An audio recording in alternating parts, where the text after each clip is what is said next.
Today we're here interviewing Richard Kalinay. For the record, what's your full name? Richard Lewis Kalinay. Kalinay. Okay. Yeah. And your birth date? October 9th, 1926. And my name is Ken Hooper, and Grant is running the camera. Richard, what was your branch of service? And you talk about the Navy stuff first and how that happened, and then your highest rank, and then we'll kind of go into some other things. I joined the Navy in, I believe, September 4th, 1944, in Cheyenne, Wyoming, and was sent to Farragut, Idaho for boot training. And they determined I was colorblind. So they discharged me, threw me out on my ear, so to speak, and paid my way back to Laramie. So I came back. I was discharged from the Navy, I think, on about the 28th of September. So I was in about a month. And my 18th birthday was October 9th. So I went down and registered. And on whatever date that is on there, October 24th. October 24th, I got a greeting from the President of the United States to report for physical examination and induction into the United States Army. And the Army didn't care if you were colorblind? No, they didn't care. As long as I was breathing and could walk around on my hind legs, so that was good enough. Did you tell them I'm colorblind, and they said we don't care? They gave me one of those tests, with all the colored dots and everything, and you're supposed to see one number if you're colorblind and another number if you're not. Yeah. Well, they didn't seem to mind one way or the other. So I guess the Navy, you got to know colors because they got different flags. They fly around on the boats, No, oh, sure, yeah. And if you don't know what color they are, why, I guess you're up the creek. Yeah.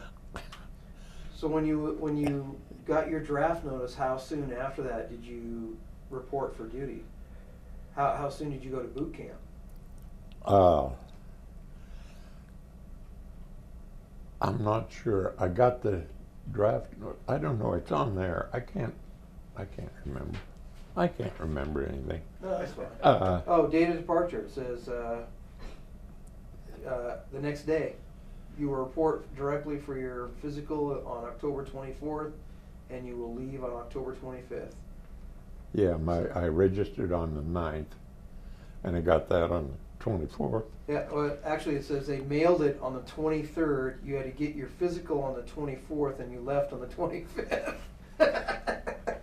Nice well, notice. they were kind of hungry for. That's funny. I've never read that before. They really rushed you through. Do you remember where you did your boot camp at? It was basic training. Basic training? Yeah, boot camps in the Navy. Oh. Okay.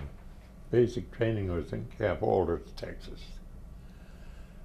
And I don't know, Texas is supposed to be a great place, but I wasn't too impressed with Camp Aldrich. But then that was the armpit of Texas, I guess. I don't know. Where is this base located? It's out just northwest, maybe, of Fort Worth. Oh, okay. The nearest town of the base was Weatherford, Texas. All right.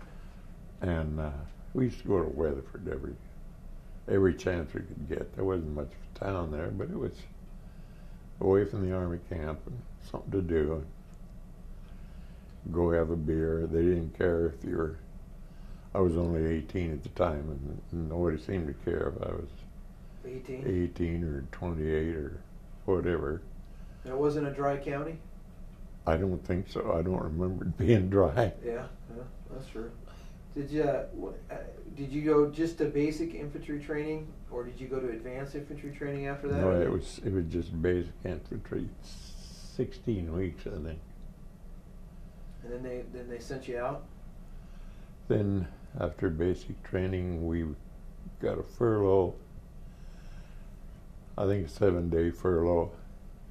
They called it a delay en route. They give you your orders to go to, my orders were to report to Fort Ord, California on a certain date. I don't remember the dates. Yeah, that's fine. But anyway, I got maybe 7 days, maybe 10, I don't remember. Did you go back to Wyoming? Yeah, I went back to Wyoming, and this was in, I think December or January, I can't remember. That's been a long time ago, and I don't remember too much about what happened that long ago. No, not the specific days. I went back to Laramie and piddled around for a week or two, and then went out to Fort Ord, and they told us to get ready to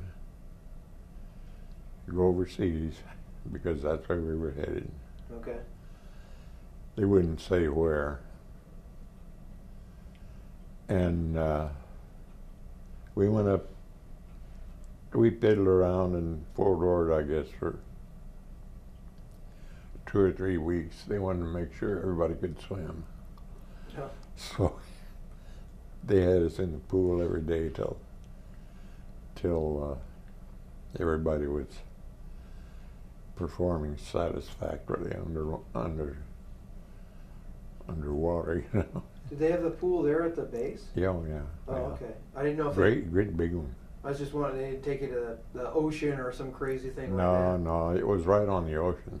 Yeah. They had a nice beer hall, kind of a country club affair on a cliff overlooking the ocean. Yeah. It was right across, what is it, Highway 101 or 1, Yeah, whichever Highway one 1. it is. We used to go, they had a tunnel under it. We used to go over there and drink beer and look out over the ocean and think where we were going to be next week. And anyway, they had us do all that. We took some more training. They always train you for one thing or another. Mm-hmm. That's what they do best, I guess. And from Fort Ord, did you ship out of San Francisco, or did they Well, we ship went you out up of to Monterey? we went up to Camp Stoneman, which is over close to Pittsburgh, California.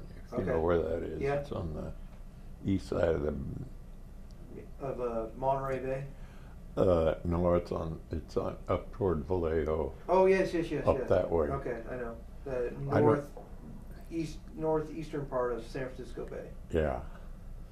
I don't know why we went up there, and I can't remember how long we were there, but they loaded us on a train, took us to San Francisco, down to the wharf area, herded us all in this big warehouse, and then onto the troop ship.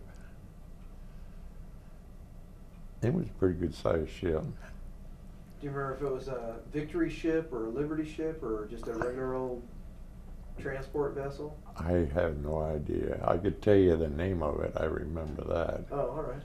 It was the USS General John Pope, who was a Civil War general, I guess. Yeah, Pope, yeah. And I don't know whether that was a Liberty ship or not, but Well, if you know the name, I can have my kids find a photograph of it. yeah, Yeah. it was a big ship. They said they had 5,000 troops on it. And where did you sail once you left San Francisco? We well, that was the problem. They wouldn't say. They said, get on the boat and we'll take you someplace. Yeah. But they wouldn't say where, and I was deathly afraid it was going to be Europe. And in January, I didn't want to go to Europe. Yeah. After living in Wyoming for 18 years, why, I was done with cold weather, and I just kept hoping it was somewhere else. And we took off, or dropped anchor, or raised anchor, or something, whatever they call it in the Navy. Anyway, we left San Francisco and went on the Golden Gate and headed out. And of course, everybody got seasick. We left about 4 o'clock in the afternoon. They fed us before we left, and we get out, and just outside before you leave the continental shelf, I guess the ocean starts getting kind of rough. Of course, about 90% of the guys got seasick, Yeah. me included.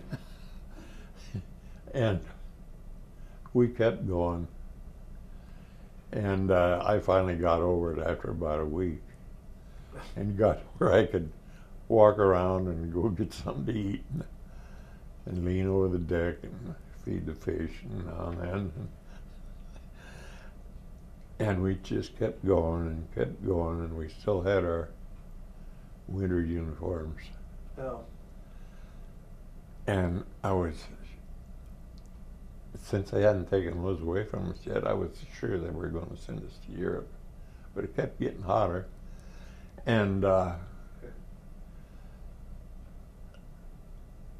we kept going. Every day we'd jump up and run up on deck, see where we were. Nothing but ocean. Day after day after day. It was boring. I used to go up on the bow of the ship and watch the dolphins and flying fish. They weren't really flying, but... Yeah, sure. And because that was kind of exciting for them to have something to swim around. Yeah. Having a strange boat in their territory. And I didn't really realize how big that ocean was. Mm. We sailed day after day after day, and every day you look out over the deck, and it's nothing but water. And it was the prettiest blue water I'd ever seen. Were you in a convoy with other ships? No. All by yourselves? All by ourselves. Wow. We were. I had been to California numerous times before all of this, and I'd seen the ocean before, but in California, I suppose everywhere else too, the ocean isn't blue. It's kind of gray or green, brown or whatever. Yeah. But out in the middle of it, where the water's 3,000 or 4,000 feet deep, it's blue. I've never seen blue that color before. Yeah. But we sailed and sailed and sailed, and I think they said the boat was going 32 knots or something like that, 30 knots maybe. I don't know how fast that is really. That's pretty fast. But it finally stopped one morning. Everybody jumped up and went upstairs to her topside or whatever. And there was a swabby standing there, a sailor, excuse me. And we asked him, what's that land over there? He said, that's Guadalcanal. And that's Tulagi over on the other side. And I thought to myself, well, we ain't going to Europe. And the scuttlebutt had it that we were to wait there for a convoy to take us somewhere else. Yeah. Did they take you off the ship onto Guadalcanal? No, they wouldn't let us off the ship. Oh. We had to sit there and just look at it, admire the native girls, which I didn't see one of. I'd read about them in the magazines and on the newsreels, how the beautiful girls were running around in the South Pacific Islands, but I didn't see any. And finally, I don't know whether the convoy left without us or didn't ever show up or something, but we left Guadalcanal and headed north, and anchored again at Hollandia, New Guinea.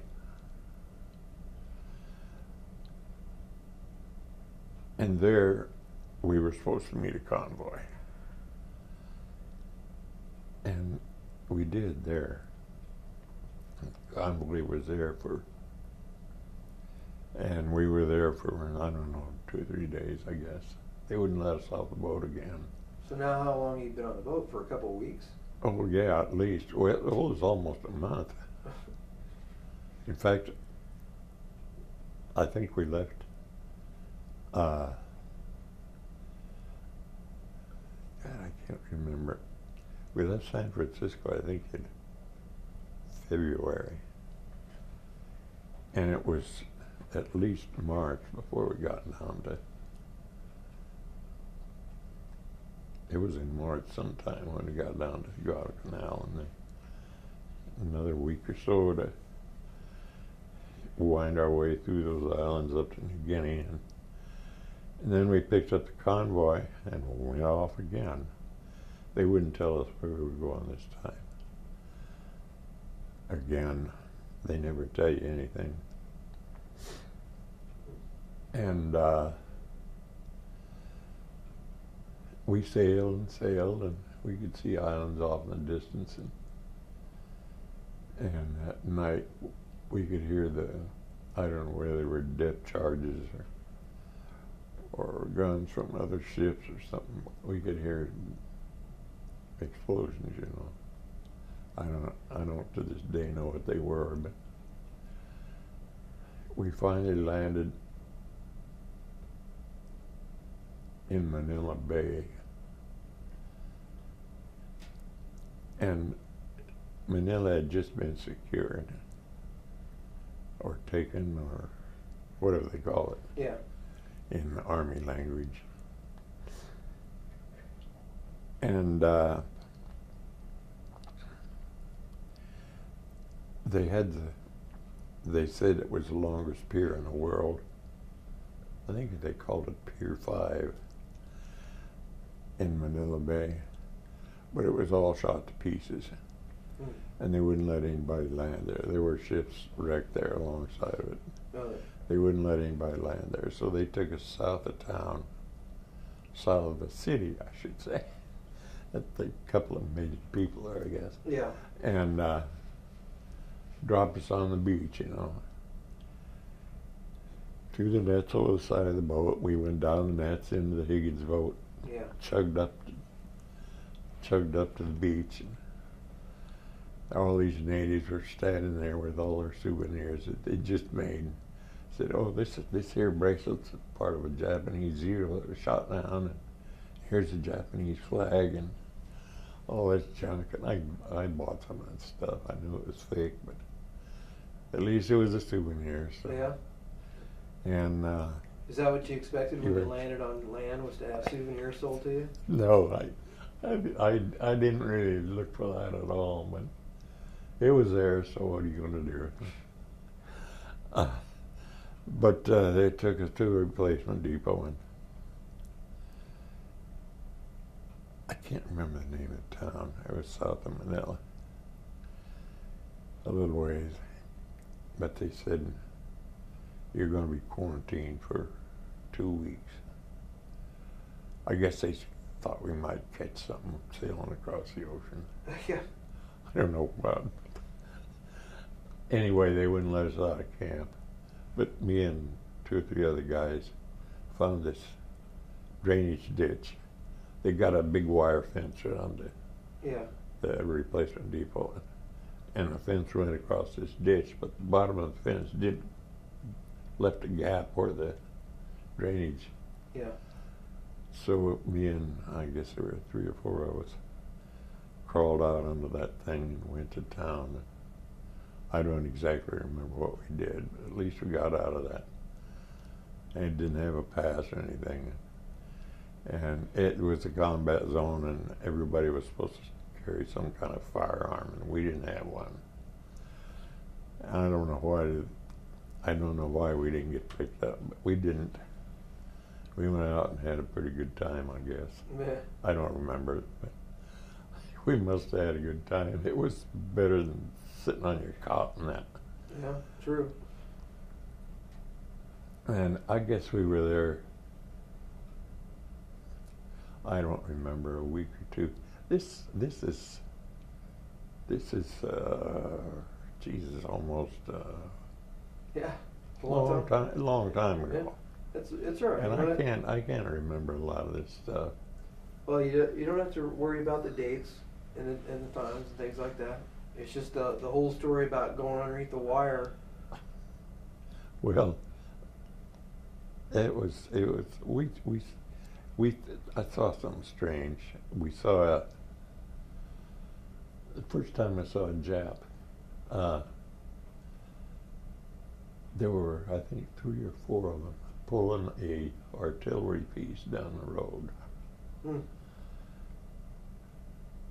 I don't know whether it was a 75 or a 105 or what.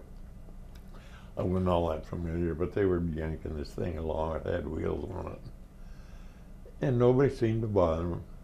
They just like they're going to the store or something. And I kind of wondered about that, but nobody bothered them, so I didn't either. So, but I don't know. What I mean, is this right before? Is this during the time you were at the replacement depot? Or Yeah. And Yeah, when we went onto the fence and into town, and these guys were dragging this thing along, and nobody seemed to care much. They didn't have any ammunition for it, but just a gun, and they were dragging it. I don't know where they were going with it or what they were going to do with it. Maybe they were taking it to the hawk shop. I don't know. taking it to a pawn shop. Yeah. But anyway, we were at that replacement depot for a week or so.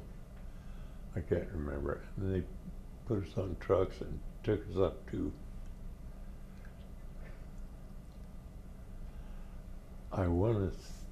the name Santa Fe seems to stick in my mind for some reason or other.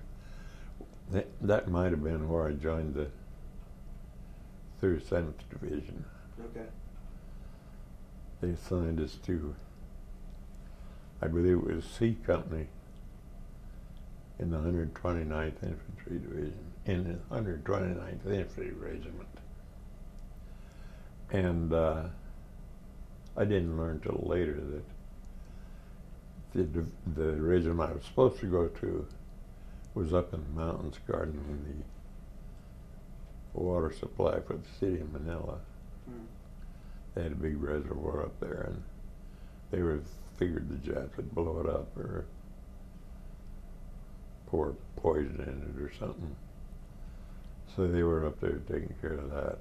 Anyway, when they got back down, I was transferred to the company I served with, the D Company, in the 145th Infantry Regiment.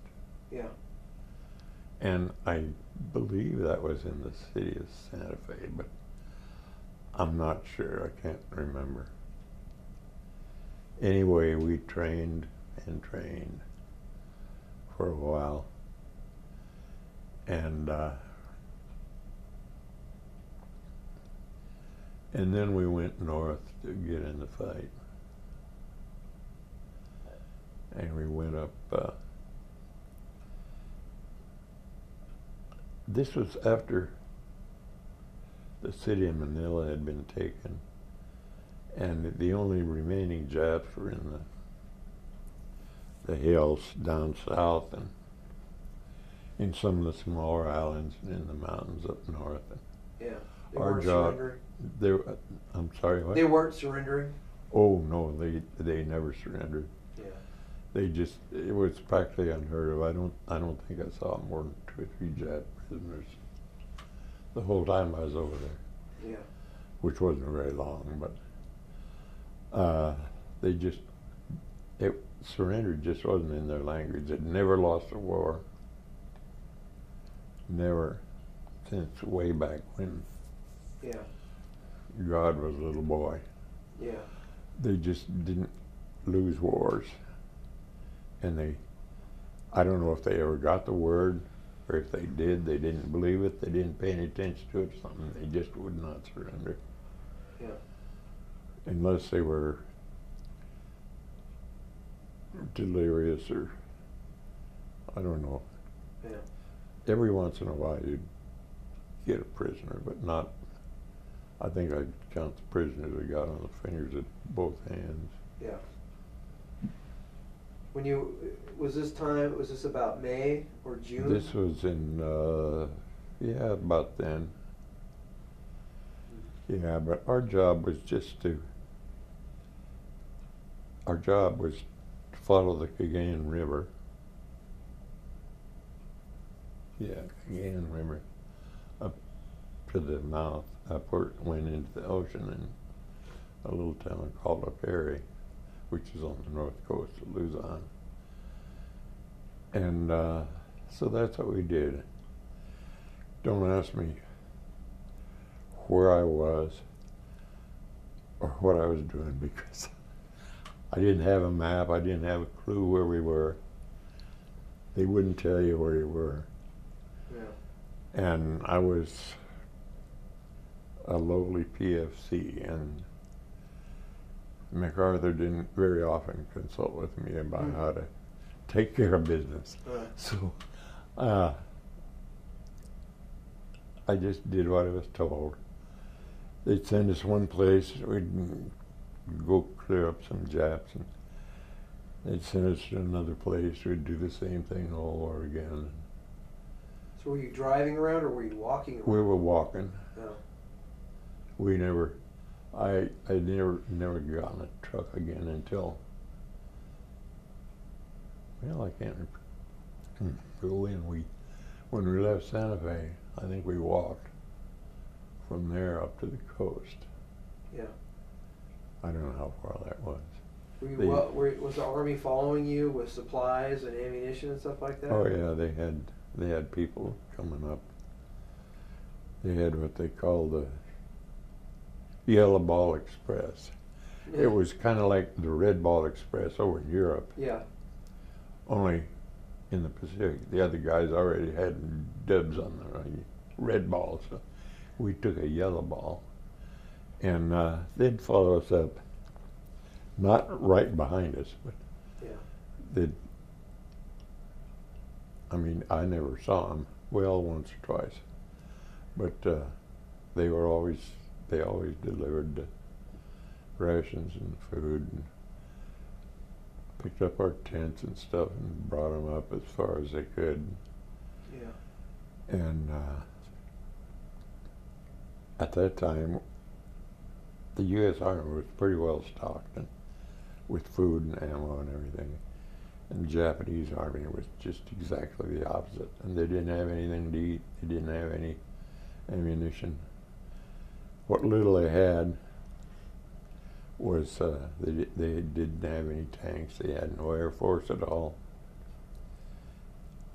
A few artillery pieces, but they had mortars and machine guns and that. So were you going after small groups or pretty large groups of Japanese? Usually small groups. Yeah. There weren't very many large groups. They split up. Oh. I guess some of them hung together, but we never did run across those guys. So you kept moving up the northern part of Luzon? Yeah, we'd branch off and go up to this place and branch off and go up to that one and clear up the mess up there, and then go somewhere else and clear up that one, and just mopping up, getting rid of the... Was this for weeks at a time? Oh yeah. Did they ever pull you off the line and let you guys get some rest? Oh yeah, they'd do that every, I don't know, it varied whenever they had a surplus of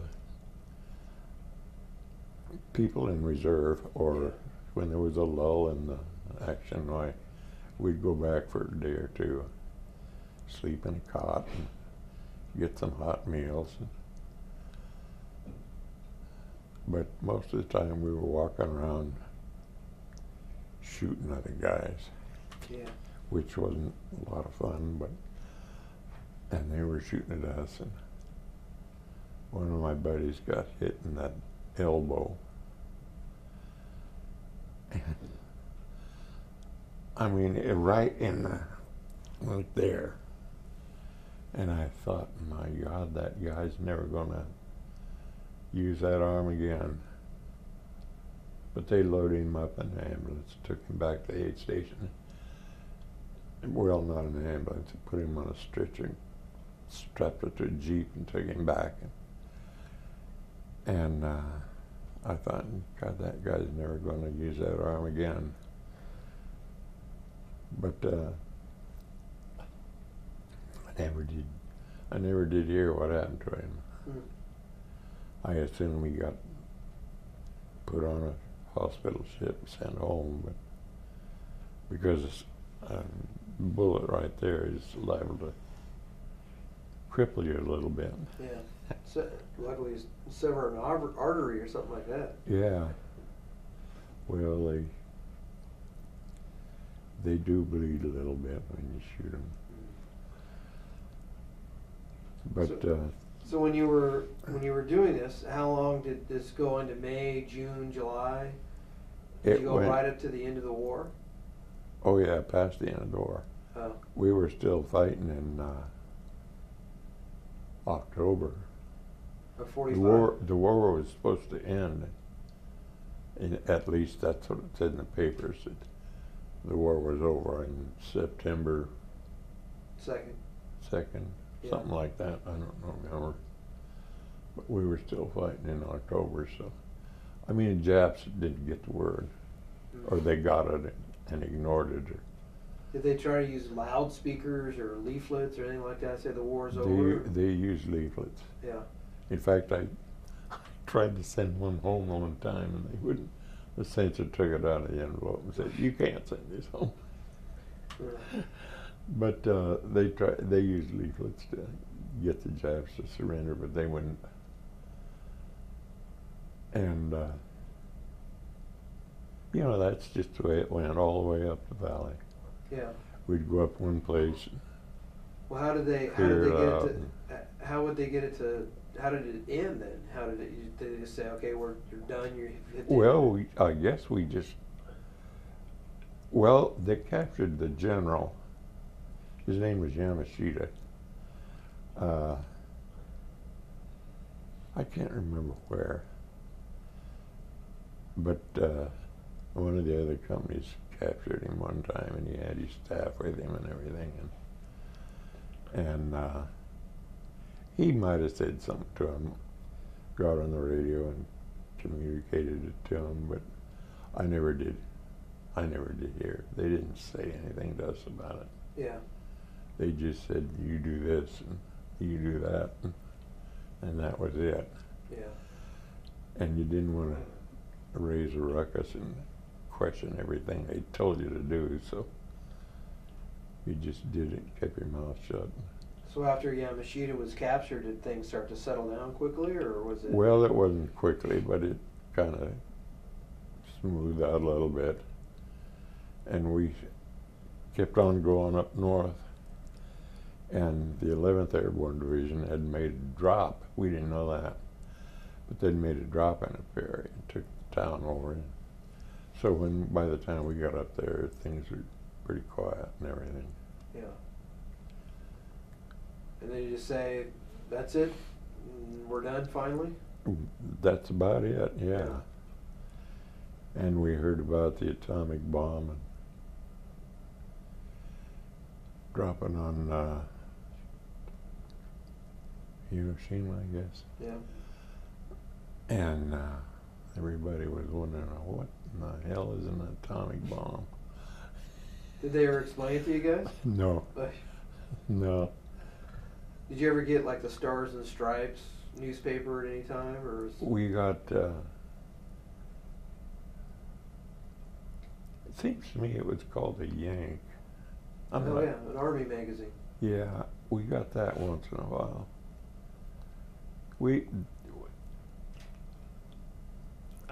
It was kind of primitive, you know. Yeah. Those.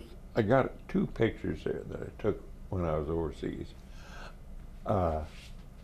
I took a bunch of them, But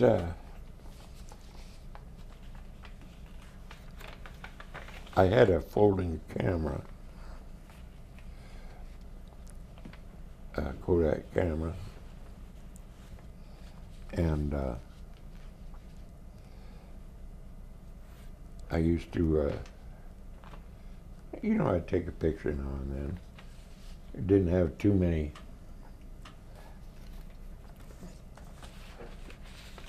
Didn't have too many opportunities to take pictures, but those were after the war. After the But war? yeah, I took some during the war, but I couldn't take them to the drugstore. They didn't have too many drugstores over there. Didn't have any, yeah. Philippines didn't have too many drugstore, I can't imagine. No. One says Recall Cabanatuan, Cabanatuan. 1945. Yeah. And the other one says Machine Gun Squad, Cabanatuan, Luzon, 1945. Yeah. And you're in the lower left picture. Lower left, yeah. And I see they're stamped. You got these processed back when you got home. Yeah. I see the stamp Yeah. in Wyoming. Yeah, when I finally got home, I had, I don't know how many rolls of film I had maybe 5 or 6, I guess. And I took them down to the guy to process, and he opened them up and he says, "You don't really want these processed, do you?" He couldn't, the heat and the humidity and everything had just kind of melted them all together. But he did manage to salvage those 2, and those were the only 2 that. So the rest of these are when you come home? Yeah, those was when I came home. So how did they say your guys are done? I mean, did they give you a? Well, they didn't really say we're done. They just after we got up to Perry, we finally did get a truck ride back to Cabanatuan, and the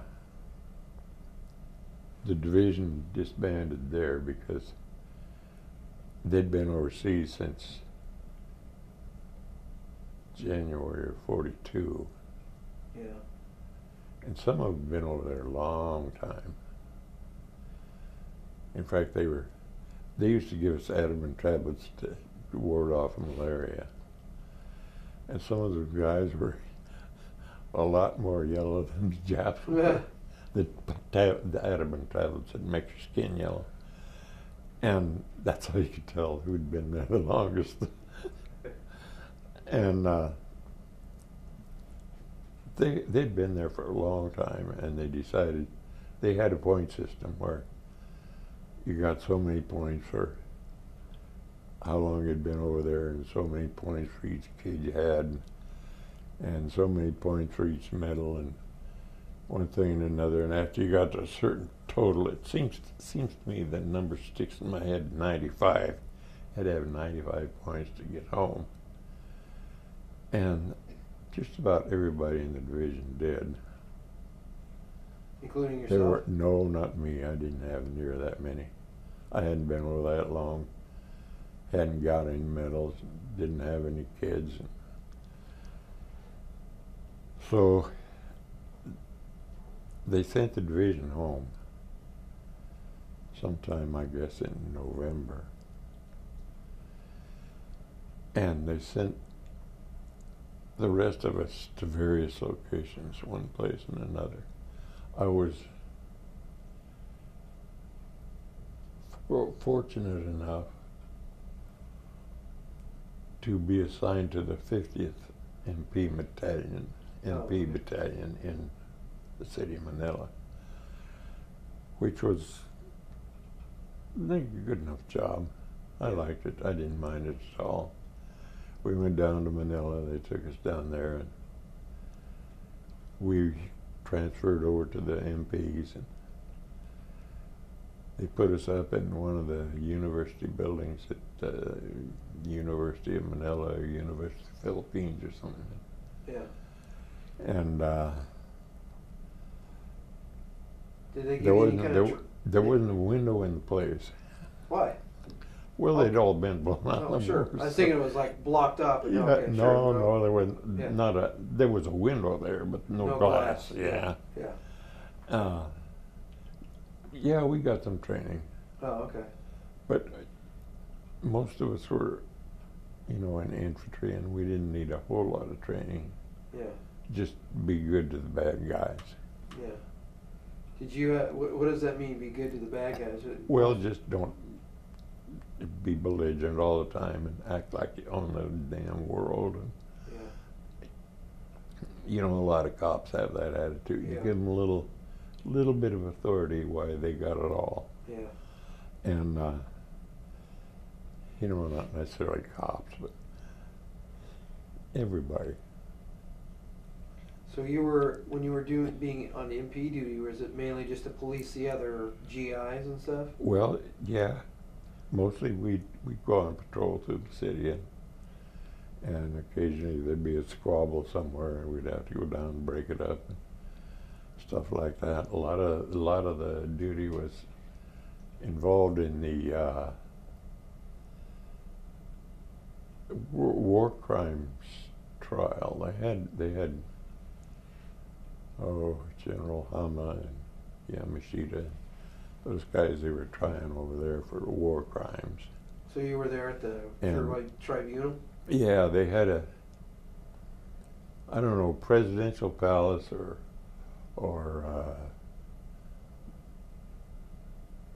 the governor's palace or something right on the beach there in the city. It was kind of a nice building, and occasionally they'd deck us out in a nice white little helmet with an MP on it and a white belt, white leggings, and a 45 of course, and we'd stand around and look stupid all the time, and while they were doing their business with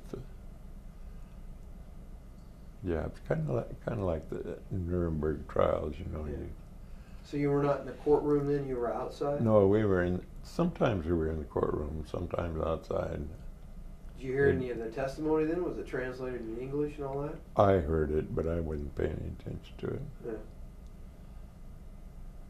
So were you there when they gave the verdicts and such? Or No, no, that was after I left.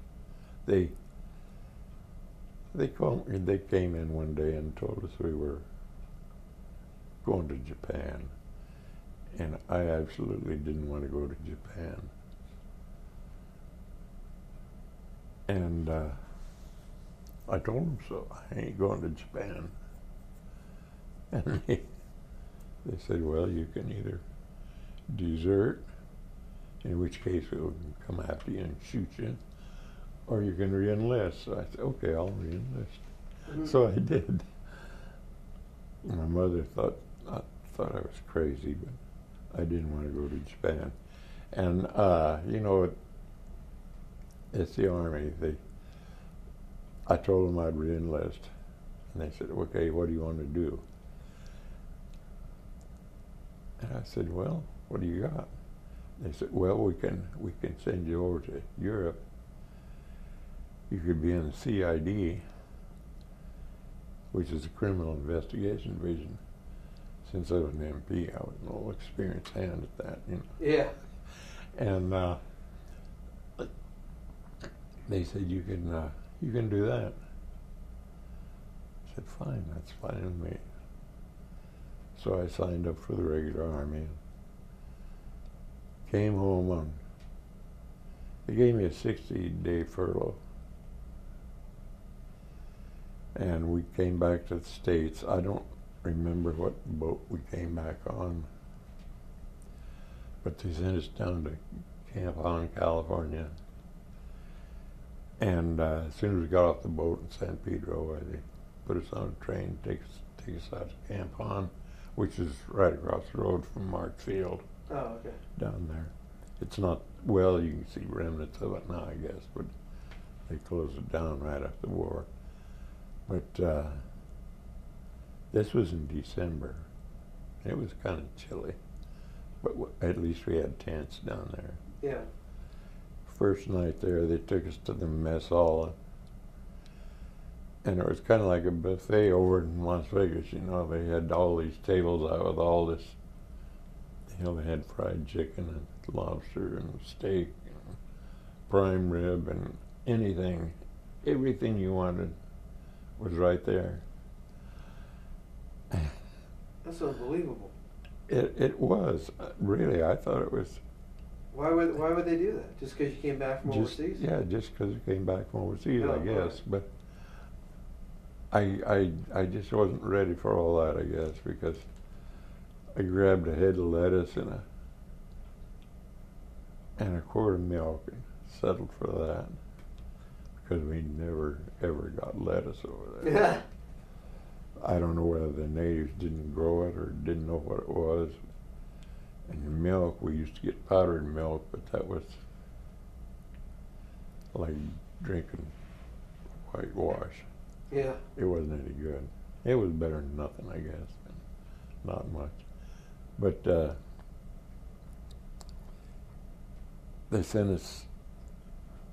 they put us on a train down at Camp On and sent us on our merry way. And I got up to home and I spent 30 days there. And one day the sheriff came knocking at the door and told me I was under arrest. I said, "What for?" He said, "You're AWOL." I said, "Well, no, I'm not. I got my orders right here." And I showed them to him. And he looked at this telegram from whoever it was from. He said, "Well, they said you got a 30-day furlough." I said, "Well, it says right there it's 60 days. So they had to go through, I don't know, red tape or some bureaucratic nonsense. Anyway, they got it straightened out. And I got my extra, well, I didn't get my extra 30 days. I got that 30 days I was entitled to anyway. And then I figured I'd go from there to Europe, you know, like they said. But they sent me out to, there was a fort in Utah, in Salt Lake City. I thought it was Fort Logan, but I'm probably mistaken. I can't remember. Are these, no, this is in Oregon. Yeah, that's in Oregon. That was after that. But they sent me out there, and I hung around there for a little while, and then they put me on a train. Of course, they wouldn't tell me where I was going or anything. And I wound up at Fort Lewis, Washington. Yeah.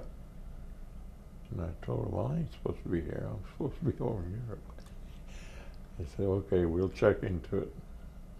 I guess they're still checking. Yeah. But anyway, I got assigned to some engineer company, 656. What was it? 656 Combat Topographic Engineering Battalion or something like that. I can't remember all the name of what it was. Yeah. But anyway, it was primarily making maps, you know, getting the aerial photos from the Air Force. Yeah, what were you making maps of? Well, I don't know. We weren't there that long. Oh. I mean, at least I wasn't. But they showed us how to make maps from just aerial photos, and I was getting the hang of it. I think kind of liked it. And then one day they piled us on a truck and said, "We got some flood work for you to handle." And they sent us up to Bonners Ferry, Idaho, in Army 6x6 trucks, you know, those big 2.5-ton jobs. You went in a truck all the way from Fort Lewis to Bonners Ferry? Yeah. In the back of the truck? Yeah. Oh. I didn't think I'd do that in a station wagon. Well, what are you going to do? They tell you do this, and that's They didn't what put you on a do. train or anything like that. They put you in trucks, No, huh? trucks. Okay. And you get used to it. You can sleep on one of those benches, the truck bouncing around like that. You can get used to it. We got up there, and the river coming down from Canada, or flowing into Canada. I don't remember which way it was going now, but anyway, it was flooding the town, and we spent a week or so filling sandbags to stem the tide of the river. And yeah. we were up there a week or two, and I don't remember too much about it because the people were so pleased with what we were doing. They'd bring us a beer every now and then. And so I was, I don't know, maybe I was out of it all the time. I don't know. I don't remember too much about that. But I do remember my little fingers were worn raw from tying the string or rope. Yeah, they had a string on each of these bags. I was supposed to tie the damn things up, and boy, my fingers got raw. That's the only thing I remember about that. But anyway, finally we stemmed the flow of the river, I guess, and started back. We had a convoy of, I guess,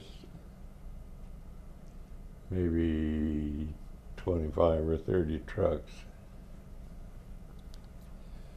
2 or 3 ambulances, and a few jeeps for the officers to ride in. And we started back, and all the other trucks had 2 drivers. The one I was in had only 1. And we left Bonner's Ferry the afternoon, and started back to Fort Lewis. And our driver fell asleep. There were only 3 of us in that truck, me and 2 other guys in the back and the driver. And he fell asleep and drove the truck off the road. I don't think it turned over. I couldn't be sure. I was sound asleep back there, so I don't really know. But he turned the truck off the road, and I remember getting up and looking over to see if everybody was all right. One guy was fine. He didn't seem to bother him at all. The other guy got I don't know where he was or what he was doing, but he got a cut across his face from here down to here. And a pretty deep cut right across there. The only thing I could think of, he must have been sleeping under one of the bench props. Yeah. Or something. I can never remember whatever happened to him. Couldn't figure it out. But I had a terrible pain in my back, so I jumped down out of the truck and walked back to the ambulance and told the guy I was having a hard time breathing. And so they put me in the ambulance, put a blanket under my back, and took me to the hospital in Ellensburg, Washington, where they told me I had a broken back, which didn't set too well, but what are you going to do? So they put me on a fracture table, which is kind of a canvas bed with your head was up here and you curved down there, and your feet were down there. And I guess it's supposed to be put your back in the right position or something. Anyway, I was there and maybe a week or so, and I was in my own private room right by the window, and across the street was a school, And all these, every day I'd wake up and see all these kids out there running around playing and everything. I was stuck in that hospital. I really didn't realize till then that when you had your health, you had the world by the tail. Mm. And when you got sick at anything, why, that was bad. But up till then, I hadn't had any problems like that. But that made me realize, geez, I'm glad I'm alive anyway. Yeah. What year was it? What month and year was that about? That was in 46. It was in 46, I believe. January, February? No, I think it was in April. Oh, maybe March. Yeah, the thaw broke and everything started flowing. Yeah. Yeah. I can't really remember. But so this picture of the truck convoy, this is not the same convoy? No, that's a convoy that that was while I was still engineering up in Fort Lewis. They had some kind of celebration down in San Francisco. I don't remember, something to do with the UN or some big deal down in San Francisco. They were writing the UN Charter. Yeah, maybe that was it. I don't know, but anyway, they had a big parade, and they had to have some soldiers in it naturally, and so they loaded us up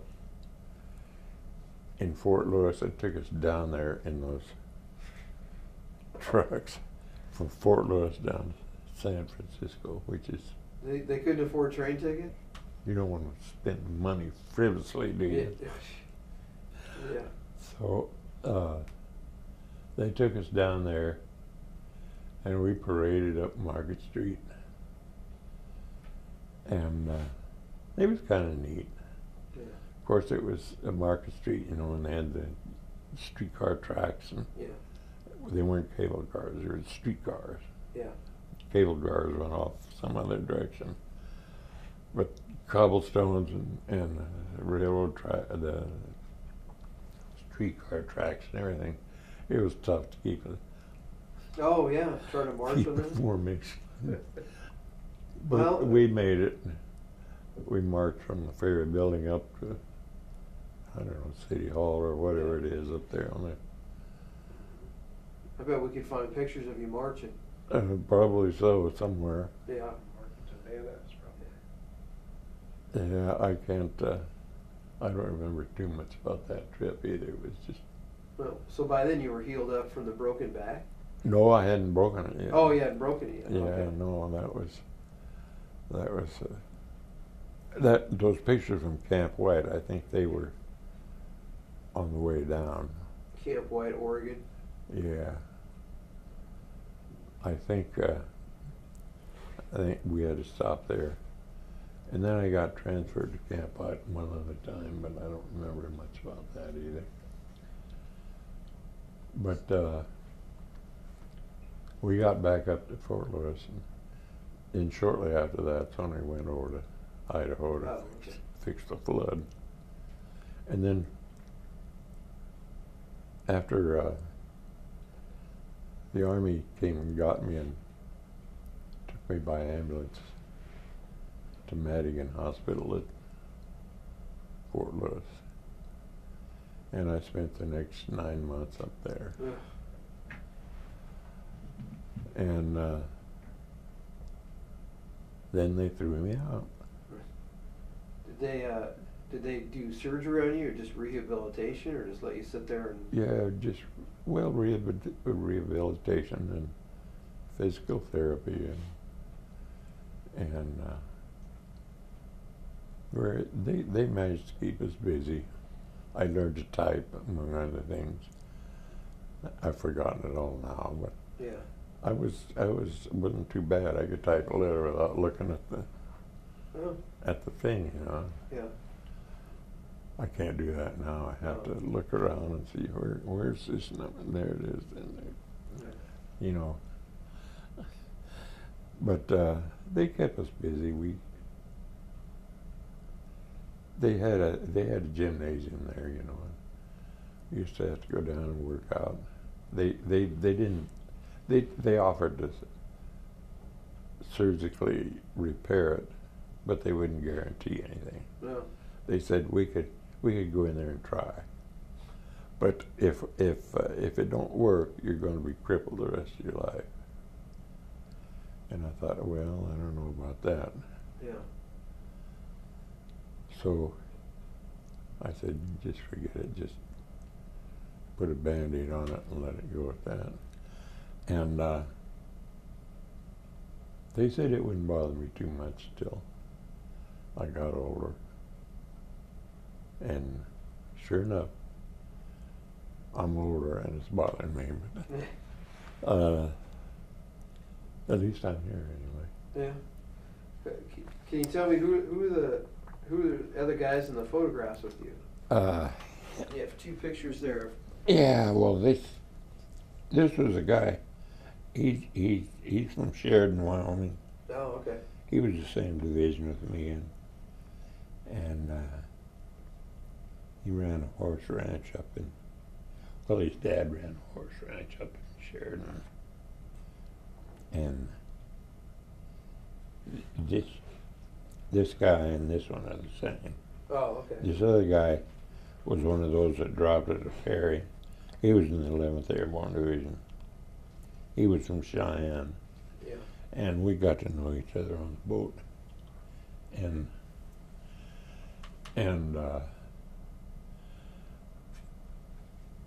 you know, they came back to the States with me, and I think they were both up at Fort Lewis with me too. Yeah, did they stay in with you when you stayed in? Well, I'd never met either one of them until we got on the boat coming home, so I don't. Oh, okay. I don't know what their circumstances were. After I had my mishap, I don't really know what happened to them. For some reason or other, I never did contact any of those guys. I don't know why I never did that. But yeah. as soon as the war was over, why, they were too. And I should have kept track of them, but I didn't. Yeah. So what'd you do after you were discharged? I went to work. When I got home, I went to work. My dad was he worked for the Pacific Fruit Express in Laramie at the ice house where they iced. Back in the old days, they used to have to ice the fruit cars, the fruit trains, and they had to ice them in the summertime and put charcoal in them in the wintertime to keep them cool in the summer and keep them from freezing in the winter. Yeah. They just push a button now, I guess, and everything's automatic. Back in those days, you had to do it by hand. They used to freeze ice every winter and put it in this big storehouse in Laramie, and when the trains came through, they'd have a crew guys go out and put ice in them, keep the fruit fresh. And he worked there, and I worked. He got me a job out there until that was in January, I guess. And I don't know. Sometime later on, I decided to go to school. You know, they had the GI Bill, you know, where they could teach you to do whatever it is you wanted to do. And I went to school at the University of Wyoming, I guess for a couple of years. And I just got so tired of that cold weather. I just And especially after one semester, I had, you have to register to go to school, and they want to know what you want to take, and they give you these cards for the teacher, and you have to go around and get him to sign it and get him in, you get in your class. And the University of Wyoming campus was pretty fair size then. And I froze both of my ears trying to do that one semester. The spring semester, I think, in 48 or 49, I can't remember now, but I froze both my ears. And I just said, no more of this. I told my mom, I'm leaving, I'm going somewhere else. I had thought about Miami for a long time. And I thought they got a nice school down in Miami. And I guess the University of Miami is in Coral Gables or someplace. Yeah. I thought that sounds good. Coral Gables, that sounds nice, like a nice town. I don't know if it is or not. But then that seemed that's a long way from home.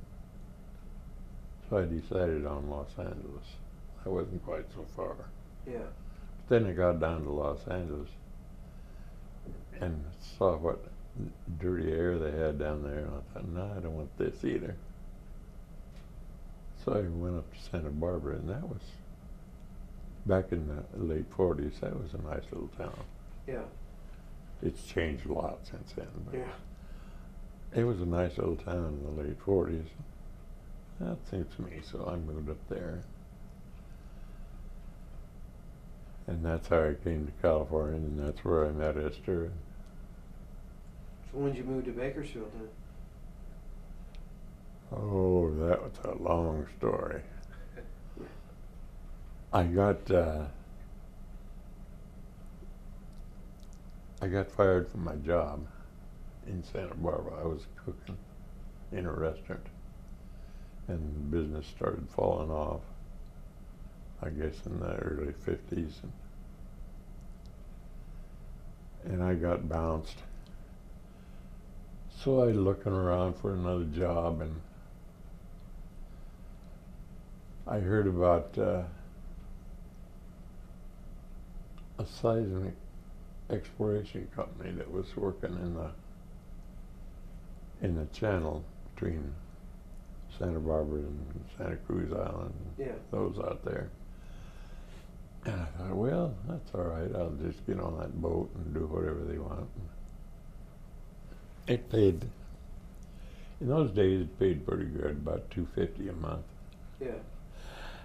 So I went down to the office and told the guy I wanted an application for a job, and he said, okay, which job you want?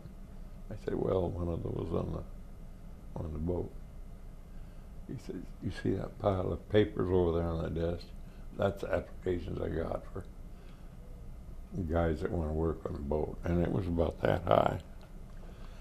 He says, how about a job in the office?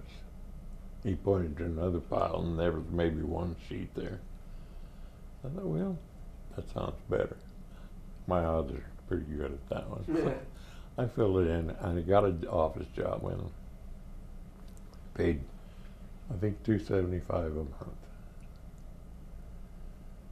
which was pretty good salary then. Yeah. And but the job involved hopping around a lot. I mean, an oil exploration company that goes they go where the oil is. Yeah.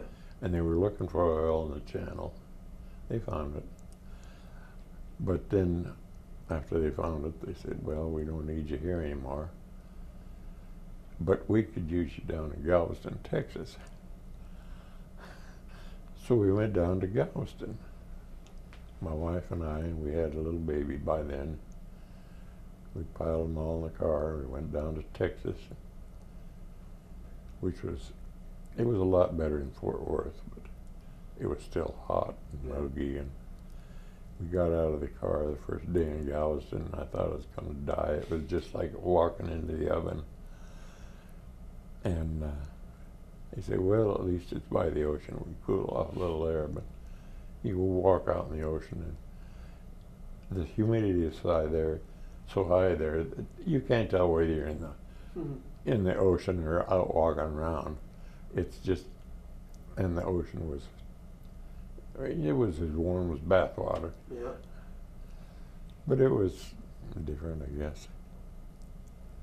And then that job ended, and they sent us to Miami, which I wanted to go to a long time ago, but never did. Miami was nice.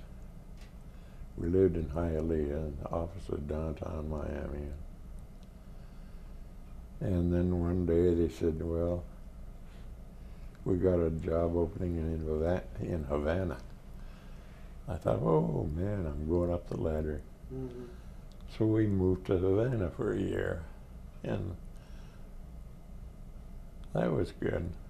We had 2 kids by then, and they paid our salary and expenses and everything. We liked Havana. So about what year was that in Havana? That was in '56, I believe. Just for, well, Batista was still king or dictator or whatever. And we got out of there, and we were down there about a year, I guess. We got out of there in, when was it? In October, November? I don't remember. Of 1 year, I don't. 57 maybe. Yeah. When did Castro take over? It was 59. 59? Yeah. Well, it must have been 58 then, because we got out 2 or 3 months before he took over. Oh, okay. And I don't want you to spread this around, but I smuggled out a bunch of Cuban cigars. Yeah, they're still after you for that. Yeah, I imagine. But they were great. Cuban cigars are the best. Yeah. But I don't smoke anymore, so. Yeah. But anyway, from Cuba we went up to, where did we go then? Shreveport, Louisiana. And from Shreveport we went up to Billings, Montana. And from Billings we went to Plentywood,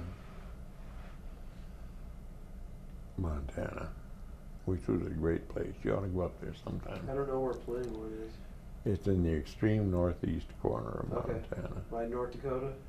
Yeah, it's about 20 or 30 miles to North Dakota and about 10 or 15 to Canada. Mm. So it's right up there in the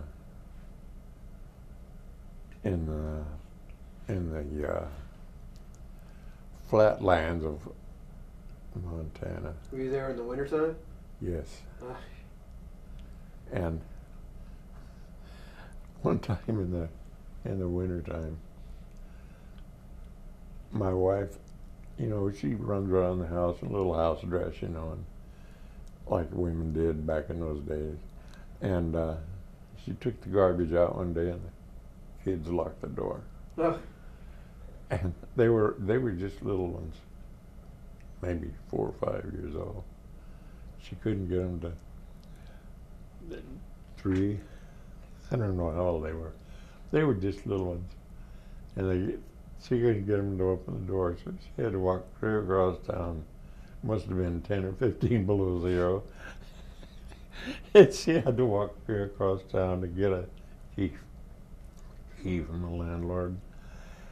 And well, nothing like that's going to happen in summertime. Yeah, got to be in the wintertime. It's got to be 15 below.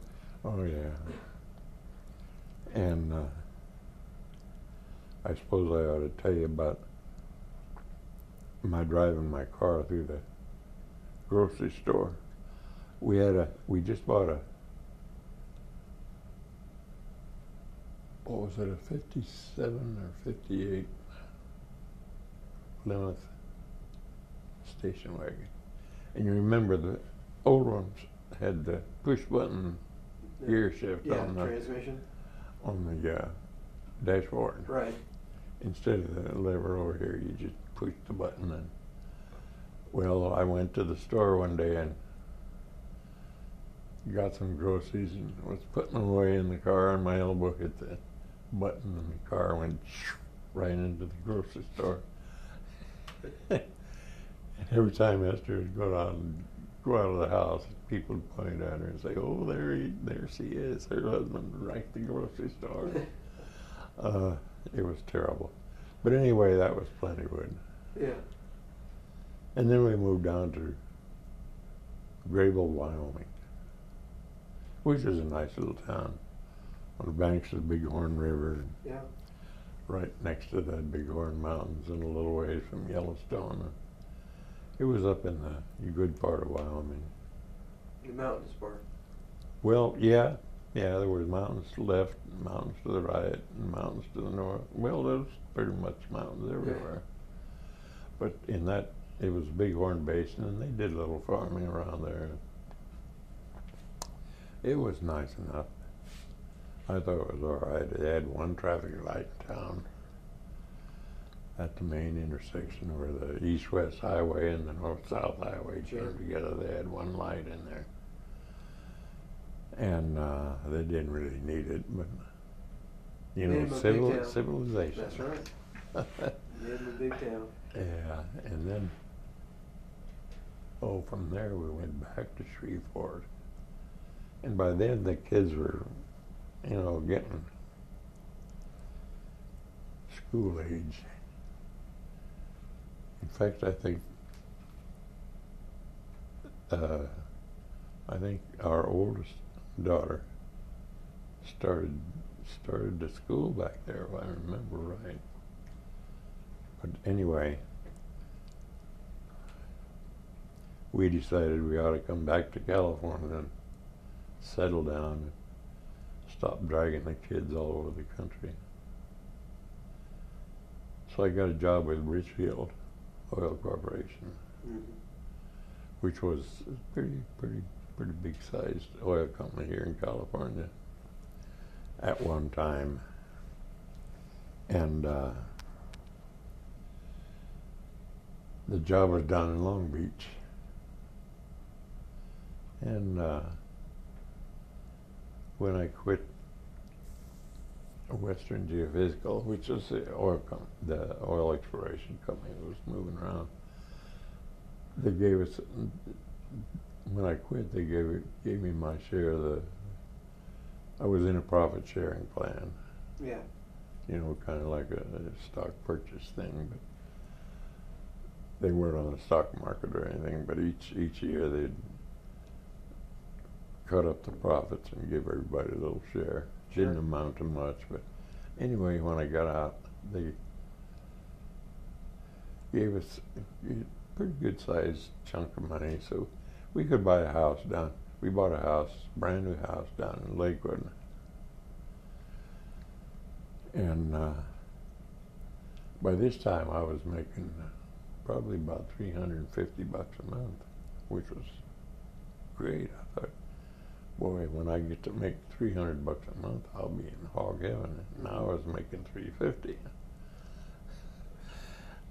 We were really living, but the house payment was only something like $75 a month or something. And the house itself cost $13,000, I think. And you can't even buy a chicken coop for $13,000 anymore. But I worked down there for 10 years, I guess. Yeah, 10 years I was in Long Beach. And then that job folded up. And by that time, Atlantic Oil Company had bought them, and they changed the name of the company to Atlantic Richfield, which later they shortened to ARCO.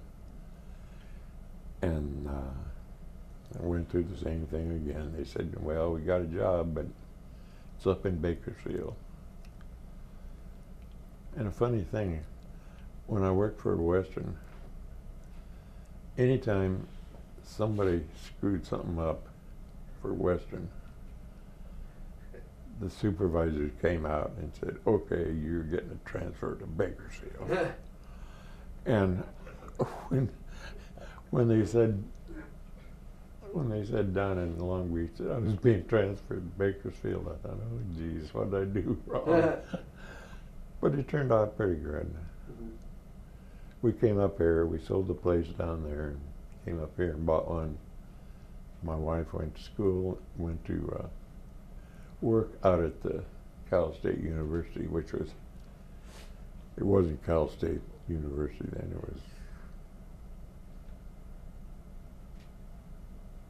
it was California State. Just Cal State Bakersfield, I guess. Yeah. Back in the 70s. They just completed it. Yeah. And it was out in the country. I mean, it wasn't, I mean, she was afraid sometime to go to work because she worked in the cafeteria. She had to be out there by 6 o'clock, so she had to get up at 4 o'clock in the morning and fix breakfast, get ready to go and drive clear out there. And most of it was country roads, you know. Yeah. Well, I guess they were paved, but still they were out in the country. None of that stuff was out there then. I think most everything stopped at the Stockdale Country Club out there. Yeah, that's about right. That was about, there was nothing out there, just the university out there on Stockdale, and there weren't that many kids. They had dormitories out there, and she liked the job. She was good at it. In fact, she was about the best cook they had, I think, because all the kids liked her, and she got along with all of them. She managed to cook pretty good, fill their bellies, and I don't know if it made them any smarter or not, but well, you're gonna have an effect. yeah, but she worked out there for, oh gosh, a long time. Yeah. 12, 15 years, something like that. Well, is there anything else you want to add? No, there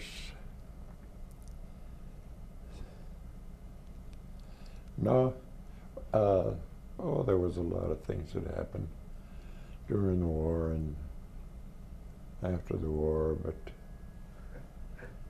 there were. Yes. Okay. So Sarah wants to know, tell us about when you got malaria when you were in the Philippines. I don't know when I got malaria. They gave us, I don't know when they started it, but we used to get one Ativan tablet, I think, and one salt tablet every day. And they made sure you took them before you got a meal. Oh, okay. And the Ativan was supposed to prevent malaria. And I guess the salt tablet was, I don't know if it'll fill you up with salt or get rid of it or something. I don't know what. Yeah. Might have had iodine in it too. The iodized salt. Yeah, I don't know. I always heard that those natives down in the South Pacific wouldn't eat American soldiers because they were too salty. I always heard that. I don't know if it was true or not, but they loved Japs because they didn't eat all that much salt. Yeah, they makes were perfect okay. sense. They were already perfectly seasoned, so Yeah. they didn't. Tastes like chicken. Probably so, but they didn't. They weren't really well salted enough, I guess. Yeah. But anyway, they gave us these Ativan tablets and salt tablets every day, and they were supposed to prevent malaria, but they didn't. At least in my case, they didn't. I don't know when I first noticed it when I got home, and I just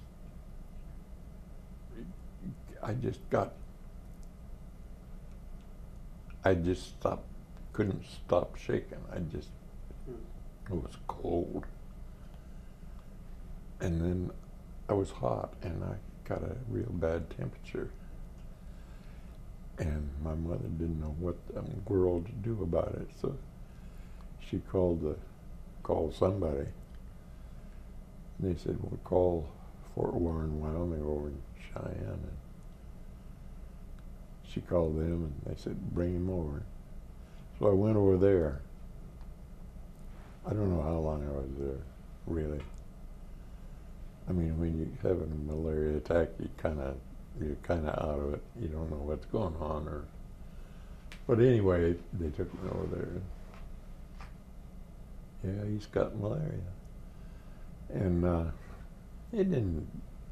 Oh, maybe once a month I'd go through the same thing again. It was no big deal. How long did it last for? How long did you keep having the attacks? Oh, God, a long time. I always, I'd see in the movies, these British generals had been down in India or someplace. Every now and then said, "Well, it's my malaria attack." And I thought, what a bunch of BS that is. But it wasn't. It lasted, a long time. I mean, years it would go on? Yeah. Well, not, it did taper off. Yeah. No big deal. It just, at first it was once every month or so, and then maybe once every 4 or 5 months, then maybe once every 6 or 8 months, and then once a year, and then once every 2 years. But it hung on till about, I guess the last one was about, I don't know, maybe in the 80s sometime. Yeah. I haven't had one lately, so I guess it's gone. Yeah. Well, before the battery died, I was asking you if there was any last thing you wanted to say. Oh, well, there were a lot of little things that Sarah thought I ought to tell you about the dinosaur. I was asleep one time. We were out putting around out in the weeds and on Luzon there, and they gave us a break, so I laid down and immediately went to sleep, because you never knew when you were going to get another chance to sleep, so anytime you got one, you took it. So I lay down and went to sleep, and the sergeant came by and gave me a kick and said, "Get up." And so I opened my eyes, and this lizard was sitting there looking right at me, and I was down on my side looking up at this lizard, and he looked like a dinosaur. And I got scared. I thought, geez, I'm going to get eaten. But, it turned out it was just one of those dim lizards. He's about that long, I guess. Yeah. But he was so close to me, and he looked huge, and I thought, geez, I've had it now. Well, I woke up. And did you scream, or did you? No, I didn't scream or anything. I don't know how to scream. But I woke up and kind of sat up, and he scurried off into the bushes. But it was kind of, some things you remember like they were yesterday, and others you can't remember at all. Yeah. I remember one time we were up in the mountains somewhere. Don't ask me where. And we used to go up and there was a tribe of pygmies up there, pygmy cannibals.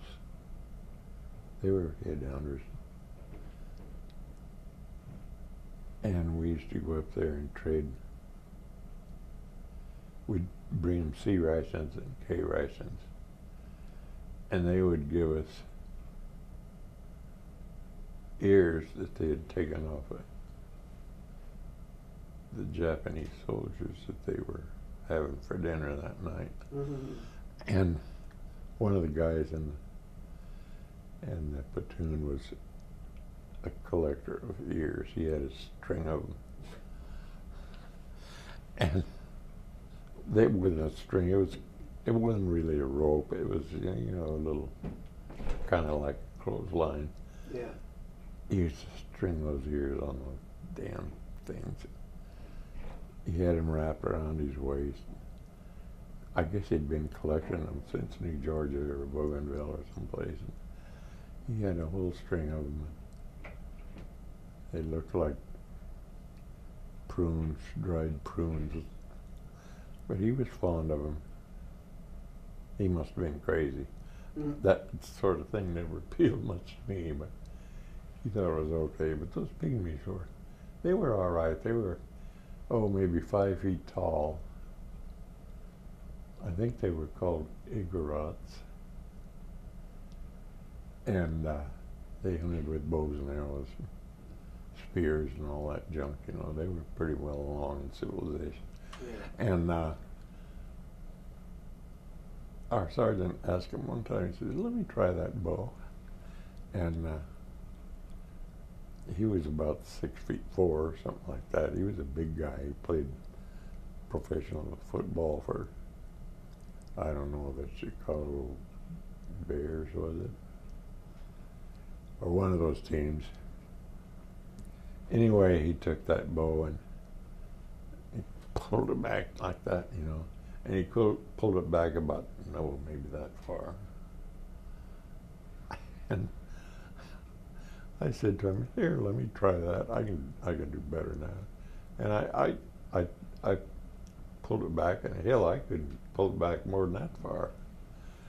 I thought, Jesus, there must be something wrong with this thing. And that little headhunter next to me, he grabbed the thing, pulled it back just like that, you know. I don't know, they got a knack for it, but they knew what they were doing. They used to feed us once in a while. I didn't know what the hell we were eating, but it may have been one of the guys we were fighting the day before. I don't know, but it might have been a monkey or an alligator or maybe your lizard. Maybe my lizard. Who Yeah. knows? But it wasn't bad. Okay. Anything else? Well, let's see.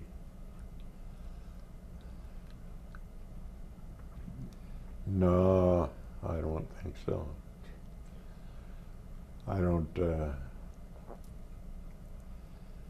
There are a lot of things I could tell you, I guess, but I can't think of any of them right now. That's fine. But I didn't really do much over there. They never told me what we were doing, where we were, what we were supposed to do, or how we did it, or they didn't come up and say, "Good job, old boy," or anything like that. Yeah. And they never told us what we were doing, where we were going, or anything, which bothered me. And we never, like I say, we got hold of one of those Yank magazines every now and then. I can't remember. I don't recall ever seeing a Stars and Stripes. But I remember one time a company of tank destroyers moved in. Well, I don't know where company, but 2 or 3 of them anyway, moved in next to us, and they had a radio. And none of us had a radio outside of those little handheld jobs, little walkie-talkies that carried about 200 yards. But these guys had a radio in in their tank, and we were listening to, they tuned in to Tokyo Rose. Yeah. And I thought that was pretty neat. She'd blabber on about one thing and another, about how we were losing the war and how superior the Japs were and all that. But she played, anytime she got tired, she played, you know, big band music, which was pretty popular back then. Yeah. Which I still like immensely. Yeah. And I thought that was pretty neat, Mm. that we got to listen to the radio for a little while, but that was the only time we ever ran across that situation, because we never had any kind of communication at all with anybody. How long did the tank stick with you? Just that one day. Just the one day? Yeah. Mm. They had tanks around. We had a they had a show one time. You know, the Hollywood people would go over once in a while. Oh, the USO? Yeah, I guess it was the USO. I don't know who. But anyway, every now and then word would come around that so and so was having a show someplace, and of course we could never get to them. Except one time they said, Joe E. Brown. Do you remember him? He's a comedian, isn't he? Yeah, he was a comedian and a movie actor, but that was back in the 30s and the 40s, and I guess, I don't know how long ago he died, but he was the only one I saw. He brought a troupe over with him, and I remember we went to see that show, and the first thing he had on the show, you know, they had a lead-in guy that did such and such, and before the main guy got on, and this guy was a juggler that juggled bowling pins. He had 5 or 6 of them, and he'd throw up. And me and my buddies were sitting right in front of the place, and he started his act, and then he stopped, and then he came down and stood right in front of us and just flicked off our steel helmets, you know. He says, "I'm not going to drop these." And he juggled those pins. He didn't drop any of them. Mm. But I thought that was funny. He come down and made us take our helmets off. So and Joey Brown put on his act. It was pretty nice. And he was the only celebrity I saw over there. But he took part in a little of the action. I understand he was in one of the tanks that entered the next town up the river. Mm. So he was kind of a neat guy. Yeah. I remember him from the 30s sometime. One of his favorite tricks was he'd take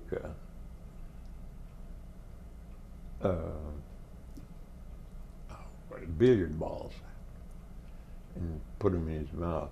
I think he had 3 or 4 in there at one time. I thought, gee, that's pretty neat. You could put all those billiard balls in your mouth. Yeah, I've never heard of such a thing. But he could do it. And then shortly, I guess after the war, he got in a car wreck and messed up his face, and they had to sew his mouth shut, and he couldn't do that anymore. Oh. So that, I don't know, he went back to acting or something. We're almost out of space. We'll wait you. I remember, A few minutes left. I remember him from Showboat. Yeah. He was the captain of the Showboat Oh, okay. in that movie. And you know, there's little things I can't remember all of them.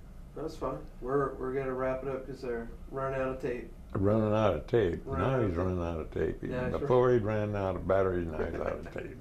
Is that I suppose the tripod leg is going to break next. the lights will turn off. So, well, thank you very much, and thank you for your service. Okay, well, And you did do a good job, and you did do a lot of work over there. oh, You might have been in the dark, but we thank you for your service. I didn't do anything at all. Yeah, we've heard that a lot from sailors and soldiers and airmen, that they didn't do a lot, but you did a lot. Definitely. So thank you. Well, you're very welcome. Which one of these is you? Uh, Can you see it? Sorry. I can't see it. The one on the left. One on the left, okay. Yeah, the one on. There's one all over the place.